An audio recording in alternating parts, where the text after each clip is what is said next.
WFIN News Director Doug Jenkins out talking about the tax issues you'll be seeing on the ballot in and around Hancock County, or I suppose just in Hancock County, as the case may be. Yesterday, we were out in Van Lew. Today, now at Liberty Benton High School, joined by Superintendent Mark Kowalski. Mark, thanks for joining us. Thanks, Doug. I appreciate it today. So we've been talking to the superintendents of schools and organizations that have levies on the ballot this year, and Liberty Benton voters will be looking at a new building levy when they go to the ballots either now as early voting's underway or on May 7th.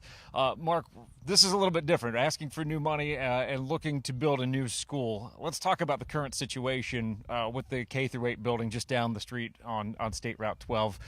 What are the issues that you have with that building that are starting to become a bigger issue? Well, this is going to be a short interview, so we're not going to dive into all those. But I would be remiss if I didn't thank the voters for last year for our renewal, our two emergency operating renewals that total $1.4 million. So we thank the voters for their support last year. We are on for new money this year. It is to replace our current PK8 building, to do recommended high school renovations by the High Facilities Construction Commission, because the high school will be starting its 25th year next year, and a locally funded initiative to build an 800-seat performing arts center on the campus here. All right, we'll get into the numbers and everything right now, but let's break that down by pieces right now. And obviously, the biggest part of this is a new K-8. You look at your current facilities right now, very vertical, which is not something you see in more modern schools with the ADA compliance, things like that. What are some of the issues you're running into with the old school building? Okay, to touch on some of those issues, we've obviously engaged the community and we through surveys and community engagement meetings, and they outline some of the issues that we already know of. One is logistics for that building, where it sits at the corner of 12 and 140. Traffic flow, if you happen to go through there in the mornings, and the parent drop-off and bus drop-off is an issue with the amount of students. We have about 1,000 students on site there every single day. The main part of the elementary building was 1921. It's served the district for a number of years very well, and kudos to our maintenance staff and district former administrators and for keeping that building in the shape it is. But it is 1921. It poses issues. Being a 1921 building, the classrooms are not adequate size, and they don't have movable walls to where we could adapt that. We have inadequate restroom facilities for the amount of students there. We've already touched on the handicap accessibility. It is grandfathered. It is not ADA compliant, obviously. Also, some of the other issues that we have, we are living in 10 modulars that were temporary trailers, and the first two actually went in 1986. That they're out there. That was probably Mr. Recker's tenure. So we have 10 modulars. So the age of the building, the HVAC and the mechanical systems are aged.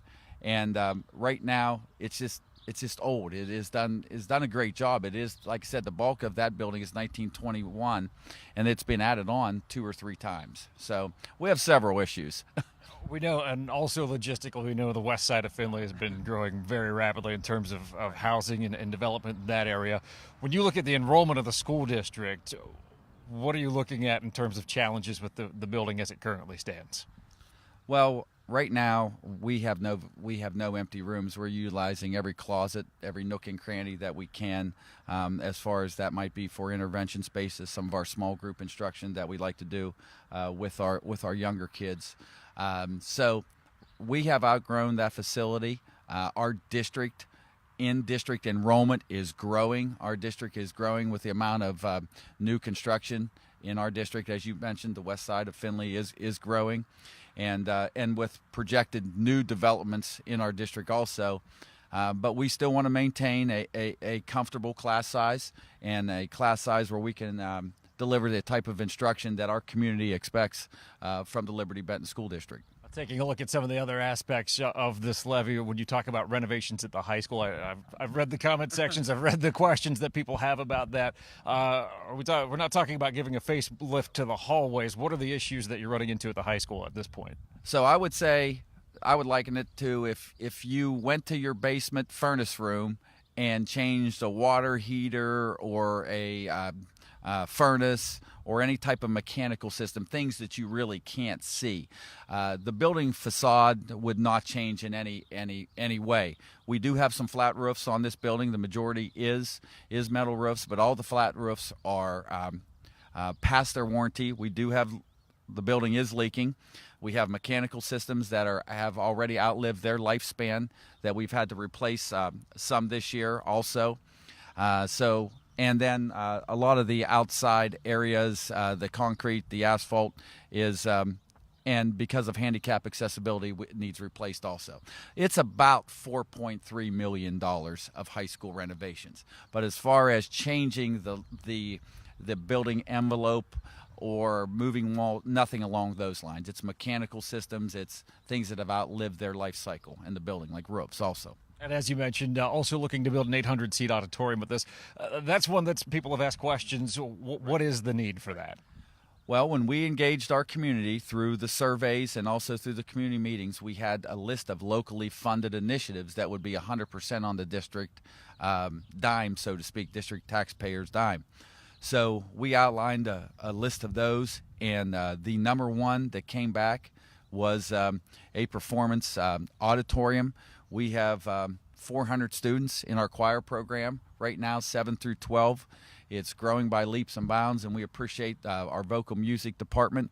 And also our band numbers are up, our marching band and our instrumental band, and our music program is growing, and some of the performances that we do. And our community felt it was time to give them a facility that they could be proud of and that they could use on a daily basis. We could use it for class also. So it just wouldn't be used 10, 12 times a year. It would be used on a daily basis for various programs. And we would open it up to our community also for meetings and events that our community would need. Is that sort of the impetus to have your own facility where it would be under your control? I know that in the past you guys have had events down the road at Gateway, the choir concert a few weeks back, things like that, but again, that's not something that's under your control. Right. We've had to move some of our events off-site, and we appreciate the Gateway family letting us use that facility. But right now, we see a daily need for that in instruction and practices, and just that music program is growing, and we want that to continue to grow and give our, like I said, our students the facility that they deserve to use on a daily basis. We obviously can't go to Gateway every day. We're happy that they let us use it 3-4 times a year, and the partnership that we have with them, though. All right, let's check the comments section, see if there's any questions like that. Yeah, Heather Franks mentioning that the auditorium would be available for public use, as you did. We will take your questions, too, if you have any there on Facebook Live. Let's get into the numbers of it, like we said. Yes, as you look at the breakdown of millage and the high school coming off of the rolls at the same time, it creates a unique situation for the district.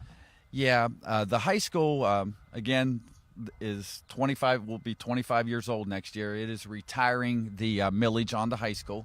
It was initially voted in at 7.6 mils. It will be retiring at 1.8. The true tax impact to our district voters would be 5.5 mils. The issue that we're asking for is 7.3 mils. Minus obviously the 1.8 would be a true tax impact of 5.5 mils. Their collection in 2020. I do want to stress that there would not be a double collection. This building is off.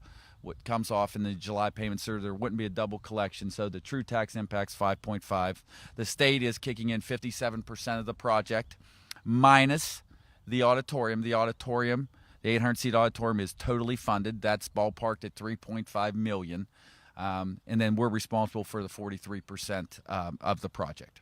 I know there's been a lot of community talks as you led up to this and made the decision to go on the ballot. And it does seem, just from an anecdotal standpoint, that there's been a lot of communication throughout the community about what you're trying to do, things like that. What are some of the lessons maybe you've taken from that? Obviously, this is the first new building levy since you've been superintendent here, but what are some of the lessons that maybe you've taken from the past and tried to learn from in an effort to engage the community? Well, I think, number one, we've tried to be transparent throughout this process, and I'm not saying that the district wasn't before, but we tried to be transparent.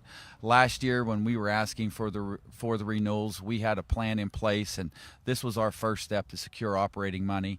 And then we've been going through this process with the state for 18 months, and we've tried to engage through State of the Schools presentations, through any that we've had the last couple years, and also through our community advisory team that we formed of district residents to kind of give us the impetus as an administration and the Board of Education to go forward and through this process. We've been to township meetings and various other meetings throughout our community. Obviously, we only have one village council, but we've engaged the Benton Ridge Village Council and answered questions along the way, and we've done our surveys. So hopefully, we've been transparent with our community. This is the best offer the district has had. First of all, with the percentage to 57%, and second, the other positive there. I know in 13, the last time it failed, there was still a double payment with the high school.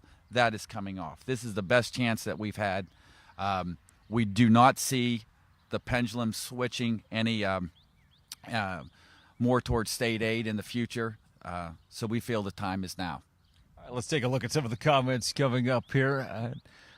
Heather Frank's asking what the cost is. Heather. So Heather, but asking about what the cost is per household for a $100,000 household valuation. Okay, so the true tax impact, again, is 5.5 mils. A lot of people have a hard time understanding millage, so let's break it down. It's $16.08 a month per $100,000 home on your assessed value.